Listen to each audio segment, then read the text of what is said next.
어, 여러분, 미국에 가면 기차가 있어요. 당연하죠. 미국에 기차가 있겠죠. 한국에도 기차가 있어요. 근데 미국 대륙을, 북미 대륙을 달리는 그 열차와 우리나라 KTX가 정면 충돌할 확률이 얼마나 있을까요? 너무 어리석은 질문이죠? 그런 일은 절대 안 생깁니다. 그렇지 않습니까? 일부러 미국 차를 한국까지 갖고 와서 박치기를 시키지 않는 한 절대로 안 생깁니다. 불가능해요. 그런데 우리가 탄생한 것도 정말 불가사의한 가운데 태어났습니다. 미국 열차와 한국 열차가 충돌할 일이 절대 없는 것처럼 확률이 제로예요. 절대 있을 수 없죠. 그런데 사람이 의도하면 할 수가 있어. 한국 열차를 미국으로 싣고 와. 그리고 마주 대놓고 거기서 빡치기 시킨다든지 아니면 미국 열차를 한국으로 싣고 와 하면 됩니다. 그건 정말 특별한 의도를 가지고 행동해야만 그런 일이 발생하는 거죠. 근데 우리도 있죠. 하나님의 특별하신 계획 속에서 태어났어요. 우리가 얼마나 소중한 존재냐면 우리가 우리 부모님의 그 두 DNA가 합해져 가지고 우리가 만들어졌잖아요. 근데 우리가 생각을 조금만 더 넓혀보면 한 세대가 아니라 두 세대 앞으로 가보면 우리 부모님이 아직 어렸을 때, 아기였을 때 우리 부모님의 DNA, 그때도 DNA는 가지고 있겠죠. 아기라도. 그런데 두 사람이 만나서 결혼해서 내가 태어날 확률은 얼마나 될까요? 우리 아버지는 함경도 출신이야. 근데 우리 어머니는 전라도 출신이야. 그래서 두 분이 만날 가능성이 그게 일어날 수 있습니까? 그 두 분이 만나서 그 두 분의 DNA가 합해져서 내가 탄생할 수 있는 그 가능성이 그냥 우연히 일어날 수 있어요? 불가능입니다. 불가능. 어디에 있는지도 모르고 어떤 존재가 있는지도 모르고 장차 일이 어떻게 될지도 모르고 수많은 난관을 어떻게 극복해서 그 다음에 둘이 결혼해서 내가 태어나게 될지 그거 확률상으로 완전한 제로입니다. 근데 그 확률상의 제로를 뛰어넘어서 오늘날 우리가 만들어져 있잖아요. 실물로. 이게 대단한 기적인 것은 뭐냐면 우리가 성경을 읽으면서 창세기 1장 딱 읽으면서 하나님께서 아담을 만드셨다. 흙으로 만드시고 그 코에 생기를 불어넣으시니 아담이 사람이 된지라. 뭐 이렇게 나오면 에이 그런 게 어딨어 하고 사람들이 이렇게 불신앙의 눈으로 그 말씀을 듣습니다. 근데 오늘날 내가 만들어진 것은요. 나도 확률 없었어. 나도 확률 제로인 상태에서 하나님께서 특별히 의도해서 나를 만드신 거 아니겠어요? 하나님께서 나를 만드시는 하나님이 아담을 창조하신 분입니다. 아담을 창조하신 하나님이 나를 창조하셨어요. 창조하실 때는 다 뜻이 있는 거죠. 에베소서에 보니까 만세 전에 저를 그리스도 안에서 택정하사 이런 말씀이 있어요. 그 만세라고 하는 것은 세대수로 30년 쳐서 곱하기 1만이 아니라 그거는 영원 전에 창세가 인간 하나님께서 온 세상을 창조하기 이전에 벌써 하나님의 마음속에 생각 속에는 나를 택정해 놓으셨어요. 내가 온 세상을 다 창조하고 그 가운데 언제쯤에서 내가 누구를 만들어야지라고 생각하셨습니다. 아담도 그렇게 하셨겠죠. 근데 왜 그렇게 하셨을까요? 만드신 이유가 무엇일까? 아담을 만드신 이유는 모든 만물 중에 영장이 되어서 가장 뛰어나서 모든 의미를 다 캐내고 그것을 알 수 있는 자가 되어서 그 다음에 그 만물 속에 스며 있는 하나님의 놀라우신 능력과 그 아름다움을 찾아내서 하나님께 감사하고 찬양하라고. 그래서 이 만물이 존재하는 의미를 다 살려내라고 인간을 만들어 놨습니다. 그래서 아담이 처음에 창세기 보면 하와를 만나기까지 아담이 정말 얼마나 감탄을 거듭하면서 살고 있었을까요? 와, 눈을 떠서 보니까 밤하늘에 별이 꽉 있어. 그리고 낮에는 해가 쫙 비치고 그 해 때문에 막 모든 식물들이 막 살아나고 모든 동물들이 살아가고 있는 걸 다 봤어요. 그리고 밤이 되니까 빛을 싹 어둡게 하셔갖고 그 영원하게 무한히 넓은 우주를 쫙 보게 하시고 그 가운데 별들이 하나씩 쫙 박혀 있는데 막 너무 반짝이는 게 아름다워. 그걸 보면서 온 세상을 창조하신 위대하신 하나님, 하나님 얼마나 찬양하고 감사하고 살았을까요? 만족이 뭐 우리가 상상하는 것 이상의 뭐 몇만 프로, 몇억 프로 만족했을까요? 거기다가 하루는 하나님께서 모든 동물들을 다 데리고 와가지고 아담 앞을 지나가게 하시니 아담이 그것들의 일일이 이름을 다 붙였습니다. 지금 학자들이 컴퓨터로 시뮬레이션 해봤어요. 그 이름을 다 창조해내려고 하면 IQ가 얼마 정도 돼야 될까? 최하 500.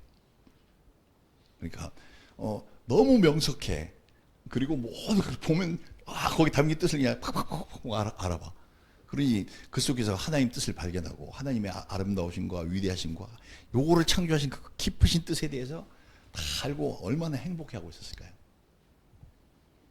그런데 하나님께서 기쁨 위에 기쁨을 더해주셔서 어느 날 아담을 탁 잠들게 하시더니 아담의 갈비뼈를 쥐어가지고 아담하고 똑같이 생긴, 굉장히 비슷하게 생긴, 그런데 아담이 보니까 자기보다도 훨씬 예쁜 그냥 아담이 하와를 보고 첫눈에 얼마나 반해버렸는지, 이는 내 뼈 중에 뼈, 내 살 중에 살이라.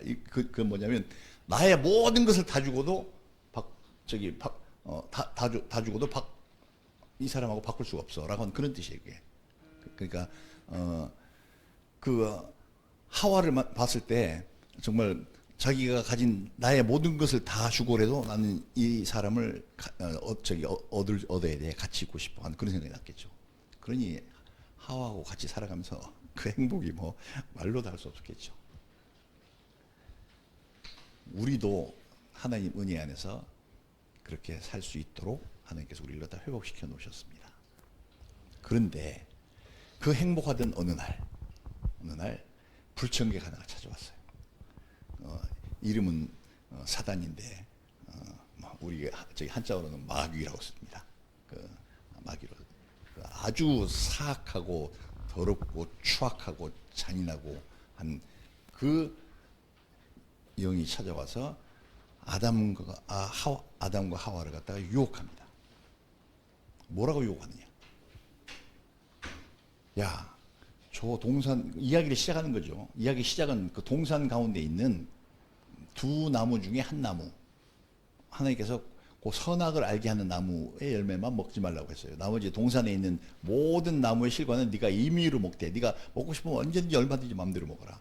그리고 그 위에 생명나무가 하나는 꼭대기에 생명나무 하나, 그 다음에 선악과 나무가 하나 있는데 생명나무는 먹지 말라는 말씀 안 하셨어.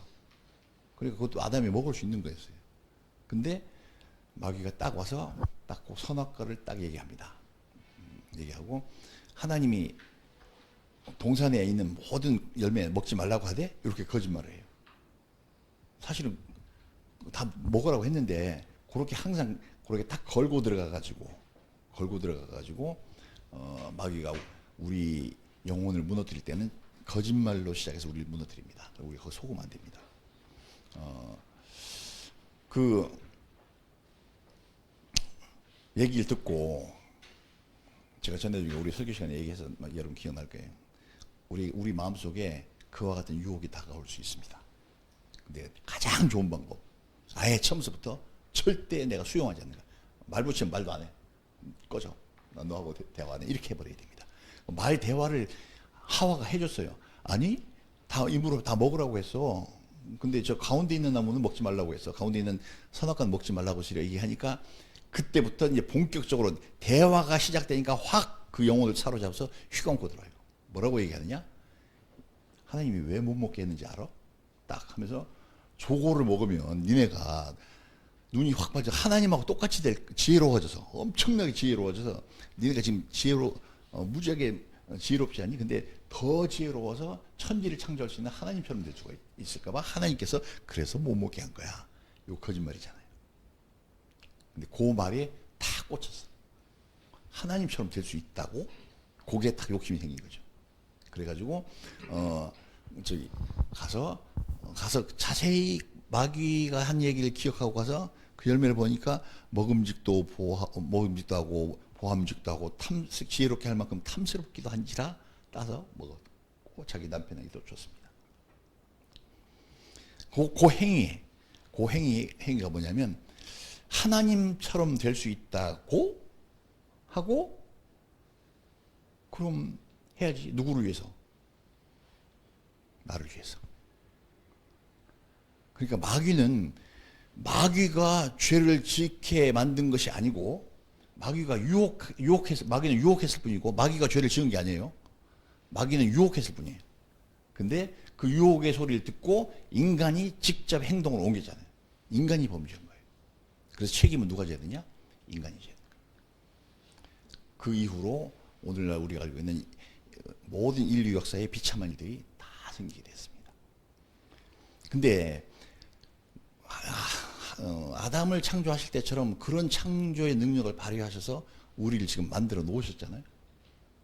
근데 마귀가 그때만 나타나고 지금 안 나타나느냐? 천만의 말씀입니다. 지금도 여전히 그 아담과 하와를 유혹하던 그 유혹으로 우리에게 와서 똑같이 우리 마음에 와서 속살속살 얘기를 합니다. 어떻게 하라고요? 너를 위해서 살아. 하나님 위해서 살지 말고. 원래 하나님 위해서 살으라고 만들어 놨잖아요. 근데 그거 하지 말고 너를 위해서 살아. 너도 하나님처럼 돼버려.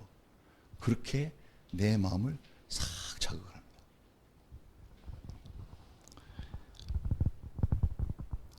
그 소리를 들으면 우리도 하와나 아담처럼 행동할 수가 있습니다. 그걸 귀담아 들으면 나를 위해서 살려고.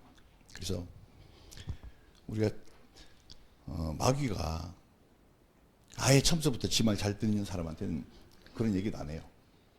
꼭 누구한테 와서 하느냐? 예수 잘 믿는 사람한테 와서.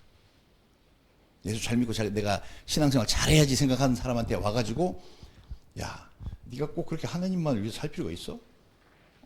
그거 살지 말라는 얘기는 아니야. 하나님을 살아. 근데 너를 위해서도 좀 살아야 되잖아. 너도 네 인생이 있잖아. 너의 필요가 있잖아. 그걸 위해 좀 살아야지. 해봐. 그렇게 우리를 자극합니다. 근데 그게 하나님 말씀을 정면으로 어기는 거예요. 아까 우리가 성경 말씀 고린도 후서도 읽고 로마서 읽었지만 정말로 성령으로 거듭나서 완전히 하나님의 성령으로 충만한 사람들은 자기를 위해서 살면 안 됩니다. 하나님만을 위해서 사는 사람으로 바뀐 거예요. 근데 그렇게 내가 바뀌려고 하고 그래 바뀌어서 가려고 하는데 거기서 나와가지고 나를 위해서 살면 안 되는데 나를 위해서 살으라고 내 이기심을 자극해. 망가뜨리는 거죠. 근데 그 이기심을 자극할 때 꼭 뭐를 사용하느냐? 돈이라고 하는 걸 사용합니다. 돈을 사용. 그게 아까 우리가 만몬 얘기가 나왔잖아요. 예수님께서 왜 그 돈 얘기를 했겠어요? 세상에 뭐 바알도 있고 온갖 세상 잡신들 잔뜩 있는데 그런 걸 꺼내시고 돈이라고 얘기하는 거예요. 돈, 재물. 우리 인간이 재물이 있어야 살지 이런 생각합니다. 심지어 목사들도 내가 그런 얘기하는 거 여러 번 들었어요. 막 속에 막 화가 나는데 싸우지는 말자고 그냥 참고 말았는데 목회도 돈이 있어야 하지 이런 소리 합니다. 그 내 눈에 딱 그 사람이 그런 말 하는 순간에 너는 하나님 안 섬기고 너는 만몬 신을 섬기는 자야. 너무 뚜렷하다. 자기 입으로 말하잖아. 돈 없으면 목회 못합니까 여러분? 하나님의 은혜 주셔갖고 하나님의 능력으로 하는 거예요. 하나님의 은혜로 목회를 할 수 있게 되는 것이지 돈 가지고 하는 거냐고. 그게 마귀의 논리입니다. 근데 이미 그 사람 속에 그런 게 주입이 되어 있는 거죠. 마귀는 꼭 우리 마음속에 불안감을 삽입하고 그 다음에 나의 이기심을 자극하는 방식으로 내게 들어옵니다. 그러니까 마귀가 또 꼭 생김새가 다 하나 있고 뭐 있으면 그거 좋겠어요. 금방 발견하니까 난 너가 안 놀아 이렇게 할 수 있겠는데 이게 꼭 마치 내 마음인 것처럼 싹 와서 그 영이라서 그래요. 영이라서 내 마음인 것처럼 싹 들어옵니다. 내게 불안감을 자극합니다.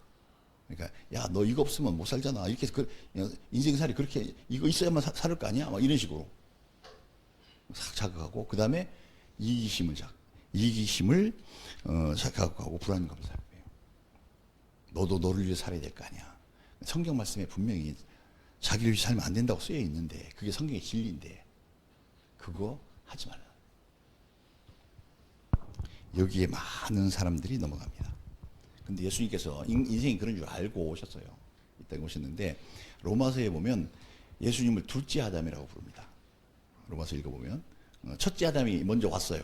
우리의 육신의 조상인 우리에게 DNA를 물려준 그 첫째 아담이 먼저 이 땅에 왔는데 로마서는 뭐라고 하냐면 저는 실패한 자라고 얘기합니다.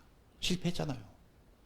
마귀가 자극하는 너를 위해서 살아 하나님 위해 살지 말고 하는 거기 자극을 받아가지고 실패했어요. 그래서 결국에 모든 인간들에게 뭐가 찾아왔냐면 영혼의 죽음과 함께 육신의 죽음 그리고 인간 삶의 모든 갈등을 다 끌어들이게 된 그 원인이 이 우리의 태초의 조상인 아담으로부터 시작됐습니다. 근데 예수님을 두 번째 아담이라고 로마서에 표현하고 있거든요. 두 번째 아담으로 오신 분은 실패하지 않았습니다. 성공했어요. 와서 마귀가 똑같이 그렇게 유혹했어요. 예수님 공생이 시작하려고 할 때 사단이 예수님 40일 금식하고 줄이셨는데 공생을 딱 시작하기 전에 40일 금식했거든요. 근데 딱 마귀가 와서 첫 번째 했던 얘기가 야 네가 진짜 하나님의 아들이야? 그러면 너 돌로도 떡을 만들 수 있겠네? 만들어봐. 그렇게 했는데 예수님께서 사람이 떡으로만 살 것이 아니라 입에 들어가는 먹는 걸로만 살 것이 아니라 하나님께서 주시는 말씀으로 살아야 되는 거야 하고 거절했습니다. 또 천하 만국의 영광을 보여가는데 이 세상에 막 정말 얼마나 호화스러운 게 많아요. 요새 뭐 인터넷이 발달해가지고 막 뒤져보면 야, 뭐 진짜 이렇게도 살 수 있구나 하고 막 놀라운 일들이 그렇게 많이 있습니다. 근데 그거 다 보여주면서 네가 나한테 하면 절반해. 그거는 다시 말해서 하나님이 너한테 주신 그 사명 내버리고 내가 하자는 대로만 해. 그럼 내가 이 모든 거 다 네가 누리게 해줄게. 근데 예수님께서 마귀를 쫓아버리셨죠. 사탄으로. 예수님은 그렇게 마귀의 유혹을 물리치고 이겨서 영생을 가져다가 우리에게 주신 분입니다. 예수님 둘째 아담이라고. 우리가 그분으로부터 그분이 주시는 영원한 생명을 받아가지고 살아가는 우리인데 성경에 다른 데 보니까 근신하라 깨어라 마귀가 우는 사자같이 삼킬 자를 찾아 두루 돌아다니느니라. 그리고 할 수만 있으면 하나님께서 택한 자도 멸망시키려고 한다. 성경이 그렇게 쓰여 있습니다. 신약성경. 내가 하나님의 은혜 받아서 영생이 있는 줄 알고 또 하나님 주시는 영원한 그 생명 속으로 가야 되겠어 라고 생각했는데 그래서 나는 하나님 말씀만 따라서 갈 거야. 하나님께서 명령하시는 거 하고 살 거야 했는데 그런 사람이 결심을 하면 꼭 찾아오는 게 그게 마귀.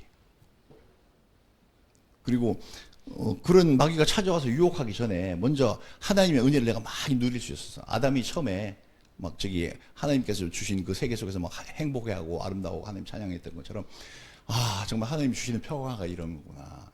기쁨이 이런 거구나. 인생의 삶의 만족이 이런 것이나. 이걸 막 느끼고 있는 사람한테 와서 그래요. 막 하나님 말씀 듣지 말라고. 하나님 말 무시하라고. 적당히. 그러니까 어떤 거는 야, 들을 건 듣고 안 들을 건 안 듣는 거지. 네가 바보같이 그거 다 듣냐? 이런 식으로 우리의 마음을 하는 거예요. 그래서 이 세상에 보면요. 기독교 내에도 수많은 이단들이 많이 생깁니다. 다 뭐냐면 하나님 말씀을 왜곡해요. 어떤 거는 발췌해서 말하고 어떤 거는 그냥 내버려버리고 안 들어버리는 거죠. 이단이고요. 그 다음에 이 현대의 한국 사회에 보면 한국 기독교를 비롯해서 얼마나 많은 교회들이 타락한 교회가 얼마나 많습니까? 그 타락한 교회도 공통점이 있어요. 하나님 말씀에 어떤 거는 듣고 어떤 거는 모른 척하고 안 듣는 거예요. 예수님께서 돈을 사랑하지 말라. 부자 청년에게 부자 청년 예수님한테 찾아왔다가 간 후에 돌아간 뒤에 예수님께서 제자들에게 가르쳐주죠. 부자가 천국에 들어가기가 얼마나 어려운지 차라리 낙타가 바늘구멍으로 들어가는 게 더 쉽다. 그렇게 말씀하셨어요. 그런데 타락한 교회에서는 하나님이 복 주신다고 했으니까 네가 부자로 사는 게 당연한 거지. 막 이렇게 얘기합니다. 부자가 천국 들어가기가 어렵다는데 자꾸 부자 되라고 그래. 그래서 목회자만 타락하는 게 아니에요. 타락한 교회 보면 목회자가 타락하니까 밑에 모든 성도들이 다 타락해서 목표하는 바가 돈 버는 거야. 돈신에 끌려가는 게 돈신에. 돈이 잡아끄는 거야. 그게 만몬이에요, 만몬. 돈 없으면 못 살 것 같은 마음. 누가 줘요? 사탄이 와서 그걸 나를 그렇게 자극한다니까. 불안감을 집어넣는. 돈 없어도 삽니다, 여러분. 돈 하나도 없어도 살아요. 그렇다고 내가 여러분이 가지고 있던 뭐 저기 통장 뭐 다 내버려 버리고 뭐 그렇게 하라는 그게 아니라 문제는 우리의 마음이잖아요. 내가 하나님만을 의지하고 살겠다고 하면 내게 어떤 문제가 닥쳐와도 내가 하나님께 기도하고 하나님께서 응답하셔서 난 살아갈 수 있어. 그리고 주님께서 말씀하신 약속하신 것대로 내게 이러한 필요가 있는 것을 하나님께서 다 알고 계시니까 때가 되면 주실 거야. 그리고 내가 달라고 막 그걸 얻으려고 죽기 살기로 막 노력해서 뭐 얻어서 내가 만들어 놓은 것보다 더 좋은 것을 주겠다.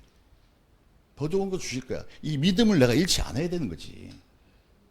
근데 마귀는 그거 하지 말라는 거야. 그게 여기 하나님 그 말씀 듣지 말고 가서 너도 좀 죽기 살기로 쇠가 빠지게 좀 해. 그래야 돈을 버는 거지. 그래야 사는 거지. 이렇게 자꾸 사람을 재촉하고 그렇게 삶에 대한 염려를 하라는 거예요. 자꾸. 그리고 돈을 사랑하라는 거예요. 그게 한번 이 시점에 이 말씀 세워놓고 한번 생각해 봅시다. 그동안 내 속에 이런 생각도 들고 저런 생각도 들었어. 하나님의 말씀도 들렸고 또 내 생각인 것처럼 무슨 생각도 불끈불끈 났어. 그게 내 속에 막 혼재해 있잖아요. 혼재해 있잖아. 내가 어떤 걸 선택할지 몰라서 혼란스러워하는 것이 만약 있었다면 내 속에 마귀가 한 얘기를 내가 어느 정도 수용하고 있는 거야. 그것 때문에 내 삶이 불안해지고 초조했다면 그거는 내가 마귀에게 속은 겁니다. 이렇게 마귀가 하는 얘기는 되게 듣기 좋아요. 내 이기심을 막 자극해 주잖아. 근데 그 결과는 비참합니다. 지옥 갑니다. 예수님이 하신 얘기는 우리가 믿기에 좀 불안해. 그런데 내가 정말 믿음으로 수용하고 나면 살아가는 삶을 통해서 증거가 되고 그 다음에 영생을 얻게 됩니다. 무엇을 먹을까 무엇을 입을까 염려하지 말라. 이 말이 불안하게 느껴진다면 내가 아직까지 믿음이 없는 거예요. 그리고 부자가 되라고 하는 얘기가 내게 달콤하게 들리면 그거는 내가 마귀에게 반쯤 속아 있는 거예요. 반쯤이 아니라 상당히 많이 속은 거죠.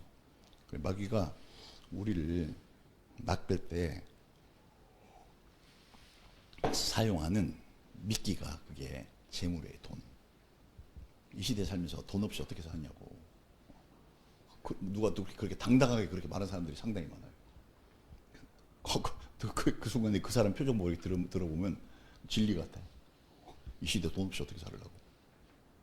그건 좀 표정은 그렇게 있었지만은 그 메시지는 악마적인 메시지입니다. 우리가 예수님 믿기 때문에 그게 악마적인 거예요. 하나님을 안 믿으면 뭐 그렇게 사는 거 맞아요. 그런 생각 사고방식 가지고. 근데 하나님을 믿고 살으라고 했는데 하나님 믿지 말고 돈을 의지하고 살으라고 딱 말 던지는 건 그 메시지는 사탄의 메시지 맞습니다. 누가 당당하게 돈 없이 어떻게 살아 이렇게 하면 우리 이렇게 대답해야 언제든 신자지. 하나님 믿고 살지. 내가 언제 돈 믿고 사나? 이렇게 말해야 내가 온전한 신자인 거예요. 그래서 이제 우리가 이제 그리스도인이니까 되게 이런 유혹이 찾아오는 것을 이런 함정이 내 앞에 파져 있는 것을 되게 조심해야 됩니다. 그래서 항상 내 속에 내가 나를 살펴봐가지고 혹시나 내가 삶에 대한 염려가 없나. 그리고 내가 나를 위해서 살으려고 하진 않는가. 내 마음에 내 이기심을 자극돼서 내가 그것에 반응하고 있지 않는가를 되게 잘 살펴야 됩니다. 부자 되는 거 누구를 위해서 부자 되는 거예요? 내가 부자 되고 싶은 마음이 생겼다면 누구를 위해서요? 나를 위해서잖아요. 하나님은 성경에 분명히 밝혀놨습니다. 자기 자신을 위해서 살면 안 돼. 밝혀놨는데 내가 나를 위해서 살으려고 하는 거지. 그게 나를 지옥으로 끌고 가는 거예요. 끌고 가는 시작이에요. 시초. 코 꿰는 거예요. 그래서 우리가 성도가 되면 내가 마귀에게 속지 않기 위해서 늘 내 속을 잘 살펴봐야 됩니다. 내가 이기심을 가지고 중심으로 해서 내가 사고방식을 형성해서 살아가는지 아닌지.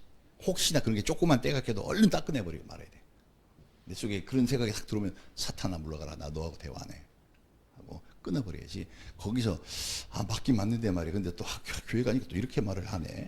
그래서 내가 갈등해. 이러면 이제 하와가 마귀에게 대답해주고 그 다음에 확 콧께서 끌려 들어갔던 것처럼 그런 결과로 들어가게 됩니다. 그래, 이 시대에 우리가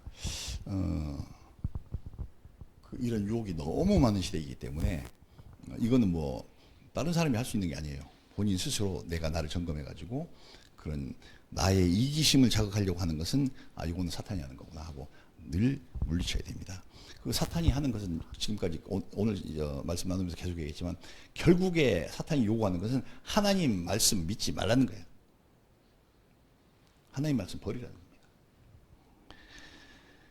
그러면 그 사탄의 의도에 대해서 한번 마지막으로 정리를 한번 생각해 봅시다. 하나님이 나한테 그렇게 말씀하셨는데 그거 무시하라는 거지.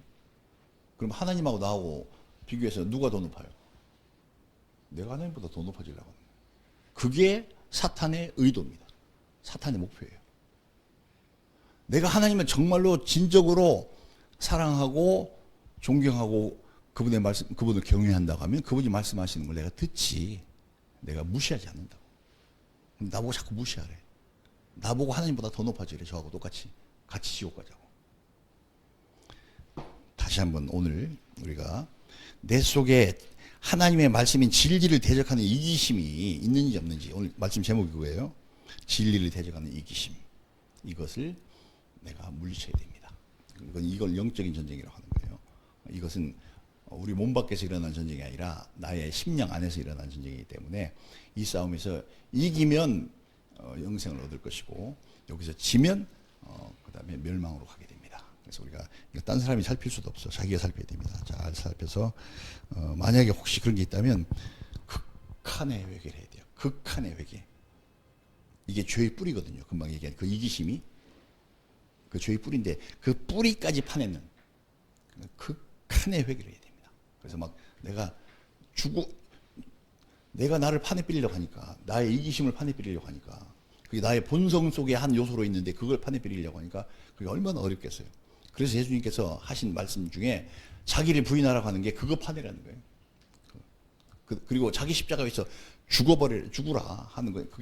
그게 완전히 이걸 갖다가 완전하게 없애버리라는 거예요. 그게 얼마나 심리적으로 힘들겠어요. 자기가 하기는 하면 힘들지만 하나님께, 하나님 제가 이거 제 속에서 제거해야 됩니다. 하나님 도와주세요. 하면 하나님 성령께서 도와주셔서 그거를 내 속에서 파낼 수 있는 그런 능력까지도 주십니다. 이제 말씀 마치겠습니다. 마지막 한 가지만 보고 누가복음 20장 18절을 찾아보십시오. 다 펼쳐보시기 바랍니다. 우리가 한 목소리로 누가복음 20장 18절을 읽고 마무리하고 끝나겠습니다. 신약성경 누가복음 20장 18절.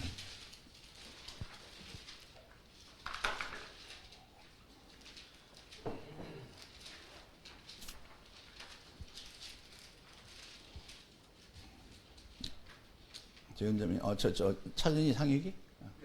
오케이. 자, 우리가 같은 목소리 합해서 한 목소리로 읽어봅시다. 시작. 이 돌 위에 떨어지는 자는 영생이겠고 이 돌이 사람 위에 떨어지면 그를 가루로 만들어 흩어지리라 하시니라. 아멘. 이 돌이 누구냐면 예수님입니다. 예수님이고 하나님의 말씀이셔요.